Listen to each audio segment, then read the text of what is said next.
बिहार के मुख्यमंत्री नीतीश कुमार आजकल सुर्खियों में हैं। उनके खिलाफ गिरफ्तारी की मांग तेज है। वजह है हिजाब, जिसे हटाकर उन्होंने बवाल खड़ा कर दिया है। एक मुस्लिम महिला का हिजाब गैर मर्द हटाए और फिर उस पर हंसा जाए तो उसके दिल पर क्या बीतेगी। लोग कह रहे हैं कि ये किसी अपमान से कम नहीं। सरकारी नौकरी के लिए नियुक्ति पत्र देने पहुंचे नीतीश हदें पार करने लगे। नुसरत उस वक्त तो कुछ नहीं कर पाई, लेकिन अब उन्होंने सरकारी नौकरी न करने की बात कही है और उन्होंने बिहार भी छोड़ दिया है। उन्होंने इस पूरे मामले पर क्या कुछ कहा वो बताएंगे।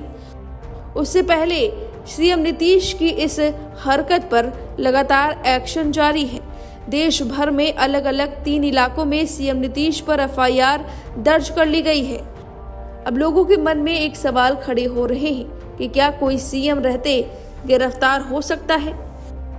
तो आपको बता दें कि इलाहाबाद हाई कोर्ट के वकील ज्ञान रंजन मिश्रा ने कहा कि कानूनी लिहाज से देखें तो मुख्यमंत्री रहते हुए भी नीतीश कुमार के खिलाफ एफआईआर दर्ज होना और गिरफ्तारी होना मुमकिन है, क्योंकि भारतीय संविधान ने उन्हें राष्ट्रपति या राज्यपाल की तरह कोई विशेष इम्यूनिटी नहीं दी है। उन्होंने कहा कि अगर मामला संज्ञेय अपराध का बनता है तो एफआईआर दर्ज करने के लिए किसी पूर्व अनुमति या संरक्षण की जरूरत नहीं होती। सुप्रीम कोर्ट ने ललिता कुमारी बनाम उत्तर प्रदेश सरकार 2014 के ऐतिहासिक फैसले में स्पष्ट किया है कि संज्ञेय अपराध की शिकायत मिलने पर पुलिस के लिए एफआईआर दर्ज करना अनिवार्य है। ज्ञान रंजन ने आगे बताया कि अब जहां तक मुख्यमंत्री रहते हुए नीतीश कुमार की गिरफ्तारी का सवाल है तो कानून इसकी भी इजाजत देता है। हालांकि सुप्रीम कोर्ट के अरनेश कुमार बनाम बिहार राज्य 2014 के दिशा निर्देश के मुताबिक जिन मामलों में अधिकतम सजा 7 साल से कम है, वहां तत्काल गिरफ्तारी के बजाय पहले नोटिस जारी किया जाना चाहिए। इलाहाबाद हाई कोर्ट का कहना है कि अगर यह कृत्य नीतीश कुमार की ऑफिशियल ड्यूटी से असंबंधित माना जाता है तो मुख्यमंत्री पद पर रहते हुए भी उनकी गिरफ्तारी में कोई संवैधानिक बाधा नहीं है। आपको बता दें कि भारत में सीएम रहते हुए भी गिरफ्तारी की नजीर पेश हुई है। साल 2014 में आम आदमी पार्टी के संयोजक अरविंद केजरीवाल, जो उस समय दिल्ली के मुख्यमंत्री थे, उन्हें ईडी ने शराब नीति केस में गिरफ्तार कर लिया था।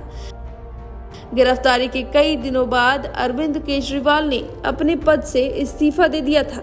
इसी तरह से डीए केस में साल 1996 में जयललिता की गिरफ्तारी की नजीर मिलती है, जो उस समय तमिलनाडु की मुख्यमंत्री थी। वहीं आपको पूरा मामला बता देते हैं और अब नुसरत ने क्या कुछ कहा वो भी बताएंगे। दरअसल बिहार के मुख्यमंत्री नीतीश कुमार 15 दिसंबर को नवनियुक्ति आयुष डॉक्टरों को नियुक्ति पत्र दे रहे थे। इसी दौरान पूरा विवाद हुआ। दरअसल नियुक्ति पत्र देते समय उन्होंने महिला आयुष डॉक्टर नुसरत परवीन का हिजाब खींच दिया, जिसके बाद इस मामले पर बिहार ही नहीं बल्कि पूरे देश में नाराजगी देखने को मिली। मीडिया रिपोर्ट के अनुसार नुसरत और उनका परिवार बिहार छोड़कर कोलकाता चला गया है। परिवार का कहना है कि वह इस घटना से गहरे सदमे में है और अब बिहार वापस नहीं आएंगी। उन्होंने बिहार सरकार की नौकरी न लेने का भी फैसला किया है। इस हिजाब विवाद के बाद मुख्यमंत्री नीतीश कुमार की कड़ी आलोचना हो रही है। कई मुस्लिम संगठनों के साथ साथ अनेक राजनीतिक नेताओं ने भी उनके इस व्यवहार पर आपत्ति जताई है। मुख्यमंत्री के खिलाफ इस मामले में शिकायत दर्ज कर ली गई है और अब लोगों को इंतजार है कि कब उनकी गिरफ्तारी होती है। इस पूरे मामले पर अब नुसरत का कहना है, मैं ये नहीं कह रही कि मुख्यमंत्री नीतीश कुमार ने जो किया वो जानबूझकर किया, लेकिन जो हुआ वो मेरे लिए किसी सदमे से कम नहीं था। वहाँ बहुत सारे लोग थे, कुछ तो हंस रहे थे। मेरे लिए एक अपमानजनक जैसा था। मैंने स्कूल से लेकर कॉलेज तक हिजाब में ही रहकर पढ़ाई की। हर जगह मैं हिजाब पहनकर ही गई हूँ, लेकिन कभी ऐसा नहीं हुआ। घर में हमेशा यही सिखाया गया है कि हिजाब हमारी संस्कृति का हिस्सा है। मेरी गलती क्या है, मुझे ये समझ नहीं आ रहा है। मुख्यमंत्री ने गलत किया, मैं ये भी नहीं कह रही, लेकिन अभी मुझे कुछ समझ नहीं आ रहा। वो दिन याद करके सहम जाती हूँ। उन्होंने आगे कहा मैं आगे नौकरी करूंगी ये अभी कुछ पता नहीं है। अभी भी कई साथियों के फ़ोन आ रहे हैं, वो मुझे बुला रहे हैं, लेकिन मेरे अंदर हिम्मत नहीं है। बड़ी मेहनत से यहाँ तक पहुँची थी। सोचा था सरकारी नौकरी मिल जाएगी तो अब्बू अम्मी की मदद करूंगी, भाई के कंधे से कंधा मिलाकर घर की जिम्मेदारी उठाऊंगी।